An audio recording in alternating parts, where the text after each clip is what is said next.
What's going on, YouTube? Welcome to another episode of Ramon's Reality. And as you can see on this title, Stephen Curry or Giannis Antetokounmpo, who is better to build your team around? Now, this got to be a joke. This is definitely a joke. And I'm gonna say it's a joke off this fact right here. Giannis plays for the Milwaukee Bucks, right? Their other All-Star is Chris Middleton, who wouldn't even get the All-Star nod if the Bucks weren't getting first place. So when you look at it like that, Giannis is a beast. And all they really did on that team is surround him with 3-point shooters. And now Giannis is taking the three. Also, come on, man. One is under 25. I said, we're gonna go ahead and get into this video. But let's make no mistake. This is a joke. I said, if we got to build a team around somebody, I'm definitely going with Giannis. Giannis can guard every position, and he's a monster. 97-98 season, 8 of the 10 highest paid players were centers. Okay? Right now, among the top 20 players in salaries, there is no center to be mentioned. There is not a single one. Have we seen the end of an era? Is it over for the typical center? Will they not be able to make money in today's league? What do you guys think about those numbers? I don't think that era is over. It's just that, the league has evolved, and usually, we always come back to where we started. And I believe that, this is just the era of the guard. We had the era of the big man. This is the era of the guard now. The big men will come back. It'll be back soon. I don't know when, but, we're just in a guard and a perimeter orientated era based on, what we've seen. The players are getting more skilled. Will we ever see the back to the basket dominant player again? I'm not so sure. But the bigs in this league are way more skilled than they were in the 80s and the 90s. But they'll come back eventually. I'm telling you, history always repeats itself. I think that's exactly the point, though, Paul. I think the bigs will come back, but they'll be more skilled than ever when they do come back, because your skill level now has to be incredible. And Stephen Curry just changed the game from a shooting perspective. And now everybody wants to shoot threes. Now everybody wants to be versatile. Everybody wants to be able to dribble, shoot, pass, do all that stuff. So I think you will have bigs that will inevitably, get their cachet back, but they'll just be way more skilled and be able to do way more things, because you have to. And that's what I will say. I said, see, Curry can do all that. He can dribble, he can shoot, he can pass, he can do all that. But I want y'all to remember something too. I said, but I guess they're going to talk about this before they get into the topic. When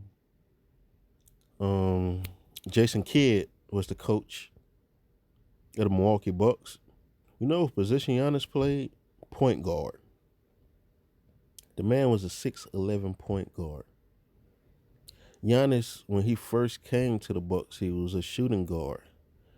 He got moved to small forward. Now Giannis plays power forward. Giannis has played 4 of the 5 positions on that team. Now, he can easily play center when the centers are subbed out. Now that they got Robin Lopez, he doesn't have to anymore. But, yeah, when they was running their fast lineups, Giannis could go at center. So when I say a player who can play all 5 positions, this is a no-brainer. I got to build a team. I'm gonna build it around a man who can play all 5 positions and guard all 5 positions. Survive, adapt, and advance. Yeah, I think it's one of the reasons why on the All-Star ballot the NBA eliminated the center spot and they started to call it front court, is because there are bigs in the league today that are really effective. It's just that they're not bulky. They're tall. Giannis is still 7 foot. Same with KD, who's basically 6'11". LeBron James, when you want to talk about like just skill, at 6'9", 250, he's basically the same size as Karl Malone. Their games are vastly different. So based on that, there are some people that can play in the post. Karl Anthony Towns, Joel Embiid, they can play in the post, but people feel like you're in the way because they want to play pace and space. So those guys have to be facing up all of the time now. And it's going to be hard because it's a copycat league to be a guy that could dominate a small for a team to post you up. Paul, just think about it, how it happened for wings. 2s and 3s used to always post up. Yeah. Now these guys don't even, you can put a point guard on these guys. You can put a 5'11" guy on these guys. It don't even matter because all they doing is shooting threes and spotting up in the corner.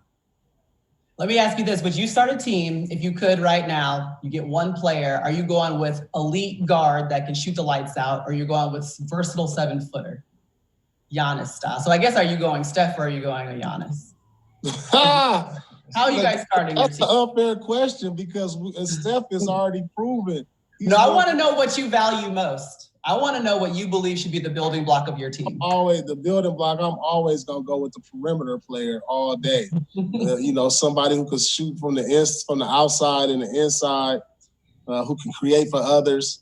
I'm a Celtics fan, and I tell people all the time, Paul Pierce. Now he was a good Celtic. Well, Paul Pierce be delusional. As an analyst, Paul Pierce is highly delusional. And I'm gonna say that already because even with this statement, and this isn't one of the craziest statements that he ever made, but yeah, no, I said you definitely go with Giannis. I'm gonna go that direction all day. If I had to go with just the point guard like Steph or Giannis, I gotta go Steph because he's already proven 2-time MVP, 3-time champion. It's already in his court. Before I answer this question, J. Rose, you brought me back to a really weird place when I heard the name Joel Embiid. I was like, oh, this one Joel Embiid and Ben Simmons to find a way to get it together. They should be healthy now. Your finals pick. I know. The championship squad. They had a chance, J. Rose. They had a chance.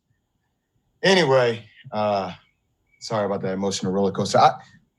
It's hard, and I love Steph. I guess I'm going to ride with you, Paul.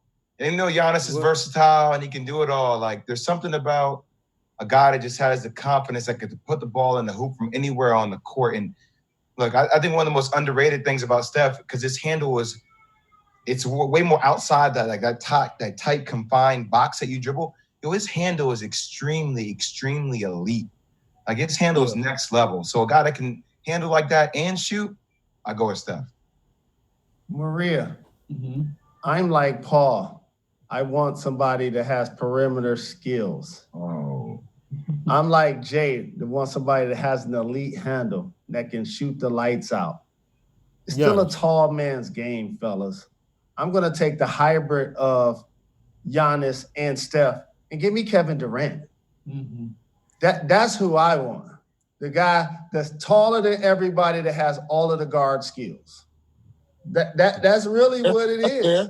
That's fair. I like that. Right. So, or if not him, second would be probably Anthony Davis. Same thing. Guy that's going to protect the rim, block shots, and do all of that defensively. But he out there shooting threes and facing up now. So those will actually be my choice. Yeah. And that's another thing with AD. AD, he started off as a point guard too, and he just ended up growing. So, yeah, AD could do the same thing as well. And that's what I say, if I had the choice to build off of a guard or a big that can basically guard every position, it's going to always be the big. I'm with you when you're right. I said, and it's all opinion based. I can't say anybody right, but hey, Jalen Rose, respect. That's the end of this video. We're going to keep it real, be safe, God bless. Enjoy the rest of y'all day.